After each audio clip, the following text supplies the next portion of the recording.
En aquest exercici es pot fer amb un cinturó o si teniu una goma elàstica també. Es tracta tan sols d'intentar portar els braços cap a un cantó i aquesta mà, en aquest cas, ens estirarà cap al cantó cap avall i canviem de cantó i en aquest cas aquesta mà ens ajudarà a estirar cap a aquesta mobilitat. Si ho volem fer una mica més intens, podem aprofitar per fer més moviment, més ampli.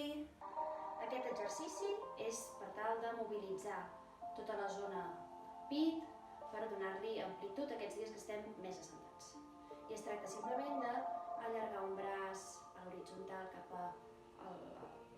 endarrere i l'altre. Ens ajudem amb una petita rotació i acompanyem amb la mà contrària.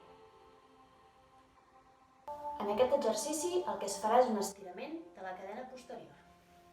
Amb les cames amples, l'alçada de les caderes més o menys, el cos alineat, es tracta d'anar a buscar una superfície que podria ser la taula per l'alçada i amb els braços al llarg sobre de la taula, les cames bastant estirades, el cul en direcció cap al sostre, les mans cap endavant, el cap col·locat en una posició neutra i estirem des de l'extrem de les mans endavant i del cul cap al sostre. Aquest exercici és un estirament per tota la zona dorsal. Pel cantó que anem a estirar, en aquest cas cama esquerra, la creuem per darrere de la dreta, la mà dreta anirà a buscar la cintura, la mà esquerra es creuarà endavant i farem una força per allunyar la mà, a la vegada que aquesta d'aquí ens ajudarà a empènyer la cama cap al terra.